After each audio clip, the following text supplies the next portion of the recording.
La, habari za saizi. Naruhusiwa kuendelea? Naruhusiwa? Asante.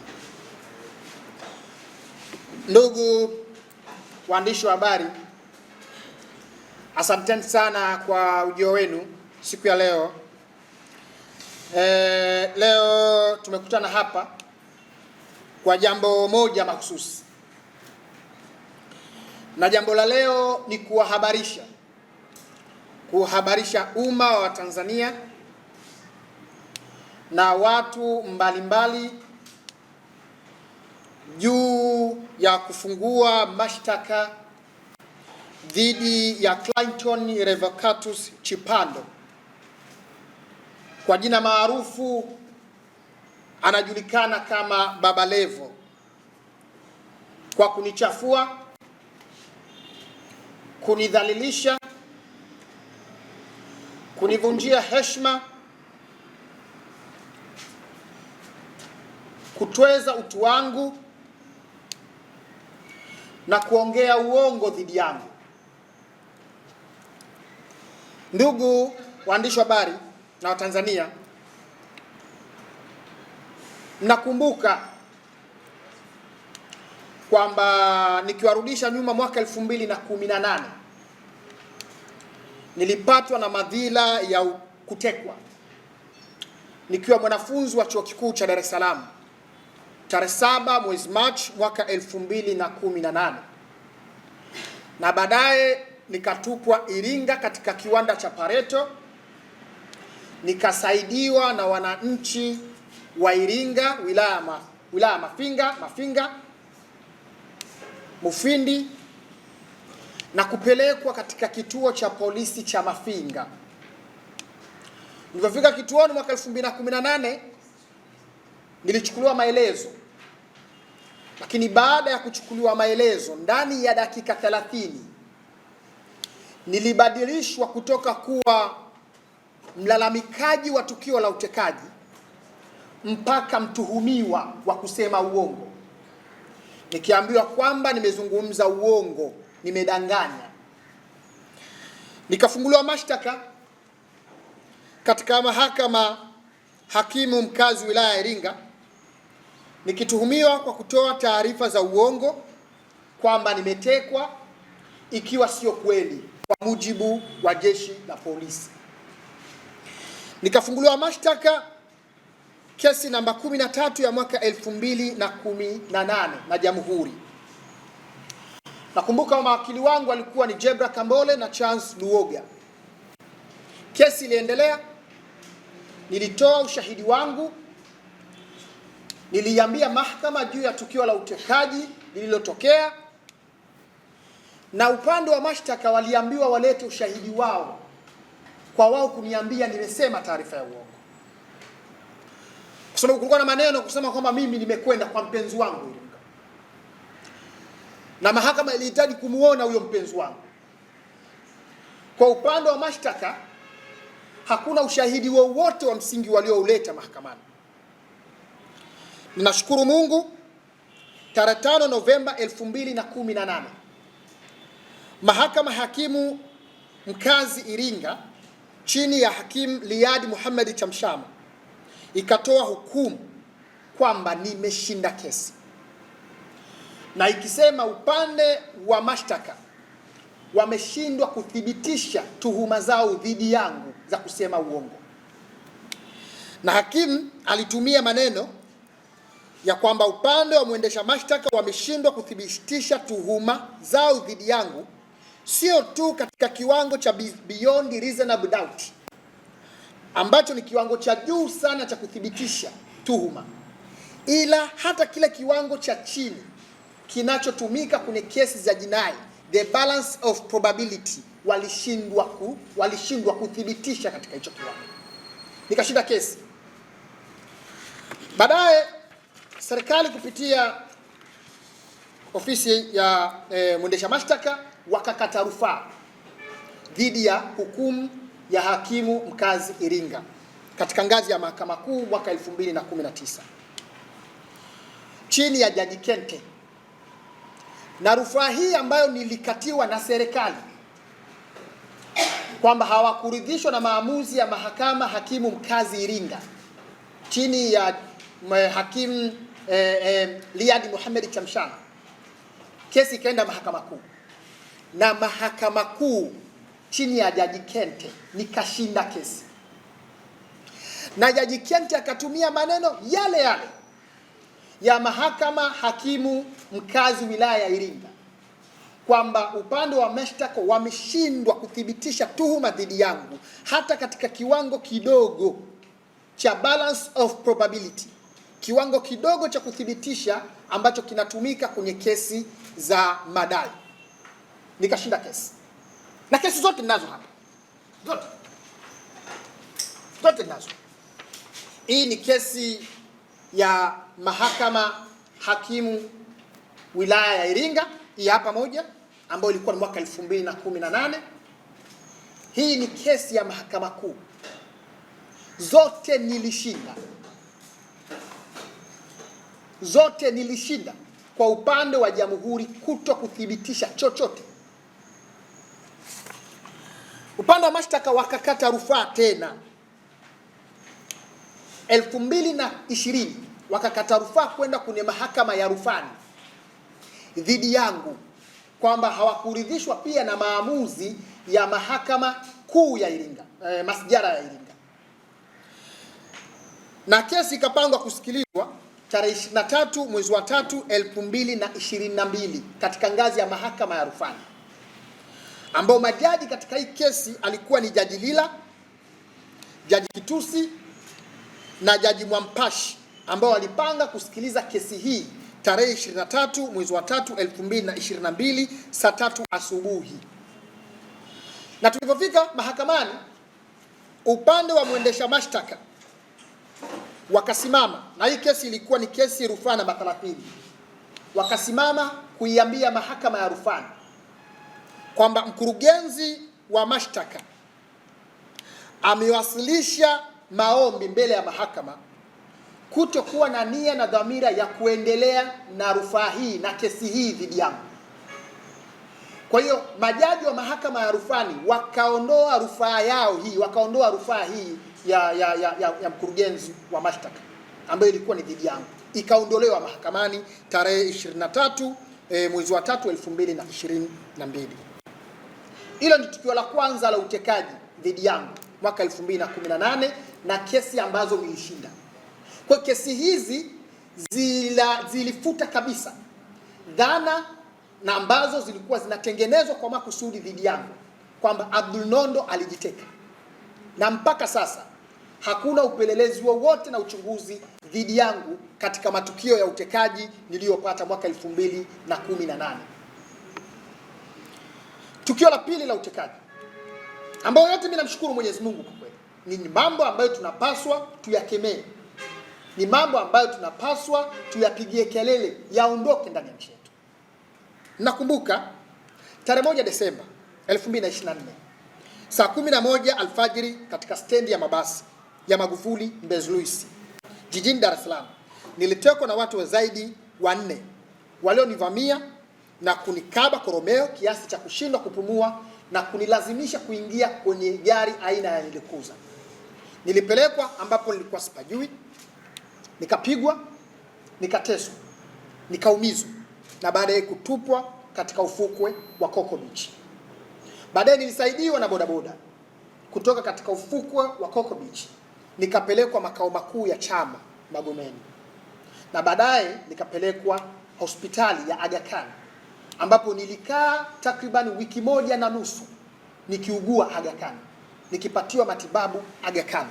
Nyaraka zote zipo, nyaraka zote za Aga Khan zipo hizi hapa. Nashukuru Mwenyezi Mungu, nikapata afuani, nikapona, nikaendelea na majukumu yangu. Katika muktadha huu, katika mazingira haya ya hofu, wasiwasi na kutokuwa na majibu yeyote ya uchunguzi wa kubaini walioniteka mwaka 2018 na walioniteka mwaka 2024, na walioteka wengine hakuna majibu, hawajulikani hadi sasa.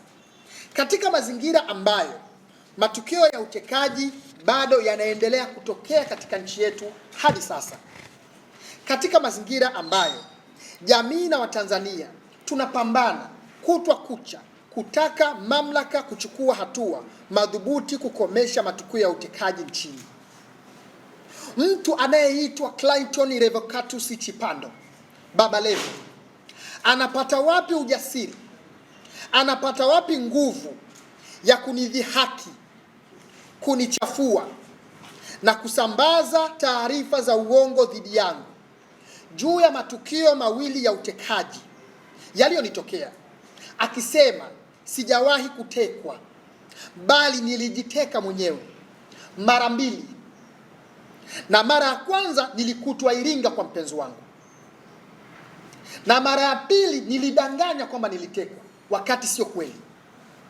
Clayton Revocatus Chipando, Baba Levo, amekuwa akirudia kauli hizi za uongo mara kwa mara katika majukwaa tofauti na maeneo mbalimbali bila kujali athari yake, huku akijua si kweli, ni uongo.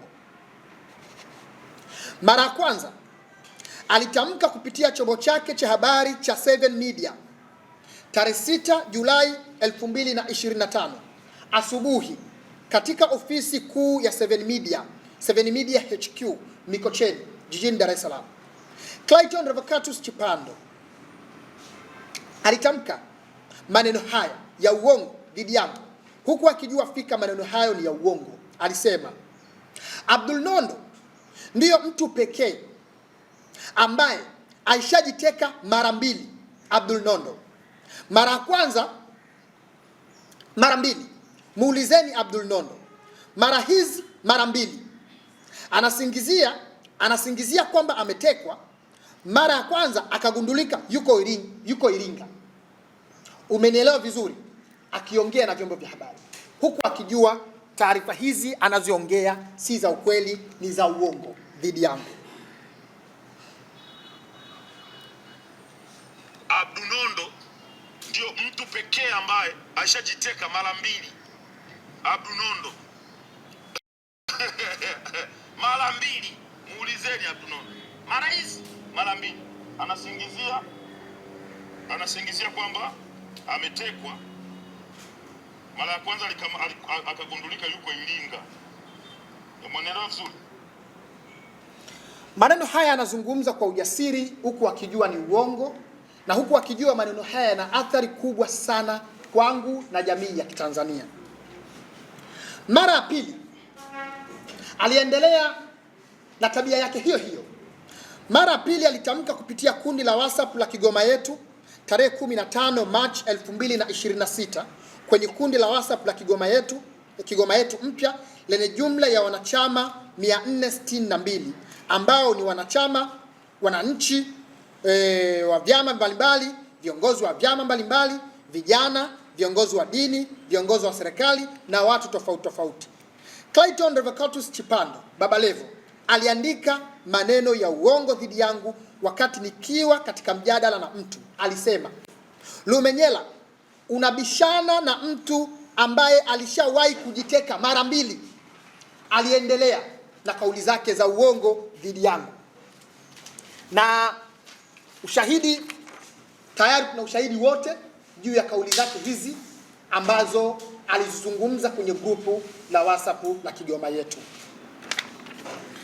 Lakini hivyo akaendelea mara ya tatu kupitia chombo cha habari cha Star TV tarehe 3 Mei 2026 siku ya Jumamosi saa 3:30 usiku katika wilaya ya Kinondoni jijini Dar es Salaam.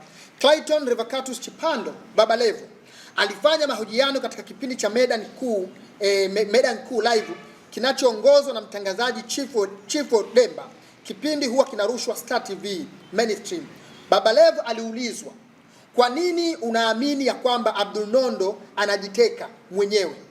Clayton Revocatus Chipando, Baba Levo, aliendelea kuongea uongo dhidi yangu akisema, kwa sababu mimi namjua Abdul Nondo, anapenda sifa, anapenda atrendi, anapenda apate umaarufu. Kwa hiyo hayo matukio ni ya watu wanaopenda umaarufu. Anatumia matatizo ambayo watu wengine yanawakuta ya ukweli, alafu yeye anabadilisha kwa ajili ya kutengeneza trendi. Mimi nazungumza yeye Abdul Nondo, sababu yeye ndiyo jeshi la polisi lilimkuta Iringa kwa demu. Ninachokizungumzia, alijiteka Dar es Salaam akaja kujitekua Iringa. Haya ni maneno ambayo Baba Levo aliendelea kuyazungumza. Hoja ya msingi, kwa nini mnaamini kwamba anajiteka? Kwa sababu mimi namjua anapenda sifa. Kwa hiyo mtu anaweza anapenda sifa kwa namna gani? Anapenda kwani ya trendi, anapenda apate umaarufu. Kwa hiyo hayo matukio ni ya watu ambao wanapenda umaarufu. Anatumia matatizo ambayo watu wengine yanawakuta ya ukweli, alafu yeye anayabadilisha kwa ajili ya kukuta hata wengine waliopotea. Sio wengine, mimi nazungumzia yeye, kwa sababu yeye ndio jeshi la polisi lilimkuta Iringa kwa demu. Ninachokizungumzia, alijiteka Dar es Salaam akaja kujitekua Iringa. Na uone kwamba unamkosea kusema. Bwana, mimi ukiwalisia kama yeye namkosea, achukue hatua. Uko tayari hakupeleke wala hamna shida. Kwa jeuri kabisa. Na anasema kama anaona namkosea, achukue hatua. Kwa hiyo Clayton Revocatus Chipando Baba Levo amekuwa akitamka na kusambaza uongo huu mara kwa mara, huku akijua maneno haya ni ya uongo, ni maneno yanayoniumiza, ni maneno yanayonichafua na kuniondolea heshima yangu katika jamii na umma wa Watanzania. Lakini ni maneno yenye dhihaka, sio tu kwangu kama mhanga, bali kwa wahanga wengine wa utekaji na ndugu wa wahanga. Pia ni maneno yanayoendelea kudogodesha ukubwa wa matukio ya utekaji nchini ili yaonekane ni matukio ya kutengeneza, matukio ya maigizo na uongo, na kutaka kuaminisha umma kwamba matukio haya hayapo nchini. Ndio dhamira yake. Mimi Abdul Nondo ni mvumilivu sana wa kisiasa. Sio rahisi kuumizwa au kuyumbishwa na maneno ya kisiasa dhidi yangu, ila haya maneno kwangu si maneno ya kisiasa, ni maneno ya uongo na dhihaka dhidi ya utu wangu na maumivu yangu na machungu yangu. Ndugu waandishi wa habari, matukio ya utekaji yamekuwa yakitokea nchini. Ni maneno ambayo yanaumiza sana. Nimeamua kuchukua hatua. Nimemtafuta wakili anayeitwa Hekima Wasipu na kuonesha dhamira ya dhati ya kufungua kesi ya kashfa, kesi ya udhalilishaji, kesi ya defamation mahakamani. Tayari nimemwagiza wakili wangu msomi Hekima Wasipu kutoka Matwiga Law Chambers kuanza mchakato wa kufungua mashtaka mara moja dhidi ya Clayton Revocatus Chipando. Na tayari mchakato umeanza. Tarehe 20 tumemtumia barua demand notes ya siku 7 Clayton Revocatus Chipando ya kusudio la kufungua mashtaka dhidi yake baada ya siku 7 kama hatotekeleza masharti yafuatayo. Masharti matatu tu. Sharti la kwanza, tumempa siku 7 kuanzia sasa, kuanzia jana tarehe 22, kuomba radhi kwa umma kupitia vyombo vya habari vikubwa na vyombo vya habari alivyotumia kusambaza uongo na kashfa na udhalilishaji huo dhidi yangu. 2, kuahidi umma na Watanzania kwamba hataendelea kusema na kusambaza uongo, bali atazingatia ukweli, uaminifu na uhakika katika taarifa zake anazochapisha mitandaoni na vyombo vya habari, na kwamba atajizuia kutumia vibaya nafasi yake ya kisiasa na chombo chake cha habari cha 7 Media kuumiza watu kupitia maneno ya uongo, udhalilishaji na kashfa. 3, kwamba kutokana na maumivu makubwa aliyonisababishia, heshima na utu wangu kuchafuka, kunidhalilisha. Kutokana na maneno yake ya uongo, ya kashfa na udhalilishaji dhidi yangu, nimemwagiza wakili wangu Hekima Mwasipu amuelekeze Revocatus Chipando Baba Levo kulipa kiasi cha shilingi milioni 500. Malipo haya ni matokeo ya tabia yake ya kunichafua, kuniumiza, kunidhalilisha na kuharibu taswira yangu mbele ya umma kutokana na maneno yake. Asipotimiza masharti haya matatu ndani ya siku 7 kuanzia jana tarehe 22 Mei 2026, siku aliyopata barua rasmi, hadi tarehe 30 Mei 2026, nitafungua mashtaka dhidi yake kupitia wakili wangu na tutakutana mahakamani alete mashahidi na ushahidi wake kuthibitisha mimi kujiteka mara 2 kama anavyonichafua, kunidhalilisha, kunivunjia heshima na kutweza utu wangu mbele ya umma wa Watanzania kwa kusambaza kauli za uongo. Ndugu waandishi wa habari, nimalizie kwa kusema jambo muhimu sana. Nchini kwetu kumekuwa na matukio ya utekaji. Kutoa taarifa za uongo dhidi ya mtu ambaye amepitia madhila ya utekaji mara 2, tafsiri yake unania ovu ya kurudisha jitihada za Watanzania kupambana, kuiambia serikali ilete majibu dhidi ya matukio ya utekaji. Maana yake unafanya dhihaka katika masuala nyeti yanayohusu usalama wa raia na usalama wa wananchi. Maana yake unafanya dhihaka dhidi ya matukio yanayohatarisha uhai wangu. Leo kwa kauli zake hizi ninaweza nikatekwa tena hapa mimi. Umma kwa kauli hizi anazozitoa Baba Levo kwa umma watanipuuza. Watasema huyu bwana huwa anajiteka. Simesikia Baba Levo huwa anasema kwamba anajitekaga. Huyo achane naye. Huyo amejiteka. Tafsiri yake mnapoteza uhai wa mtu kwa kupuuzia tu kwa sababu ya maneno ya namna hii. Ndugu waandishi wa habari, narudia tena, mimi ni mvumilivu wa kisiasa sana. Sio rahisi kuumizwa au kuyumbishwa na maneno ya kisiasa dhidi yangu. Haya kwangu sio maneno ya kisiasa, ni maneno ya uongo, dhihaka dhidi ya utu wangu, maumivu yangu, machungu yangu na ya wahanga wote wa matukio ya utekaji. Ni maneno ya uongo na dhihaka yenye nia ya kurudisha nyuma mjadala wa umma wenye dhamira ya kutafuta suluhu na ukomeshaji wa matukio ya utekaji nchini. Ni maneno ya uongo na dhihaka dhidi ya usalama wangu pia. Ni maneno ya dhihaka dhidi ya usalama wa taifa letu na jamii yetu. Hivyo ndani ya siku 7 tunafungua kesi mahakamani.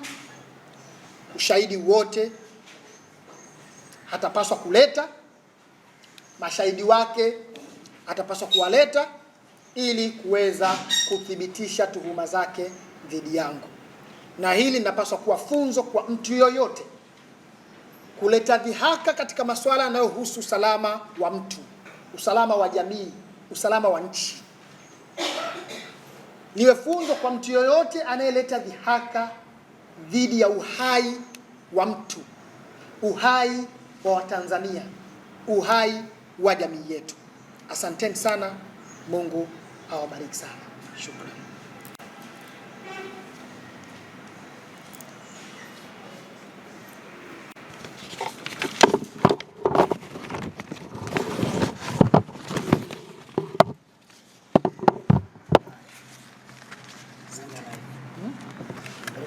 Shukuru sana. Asante.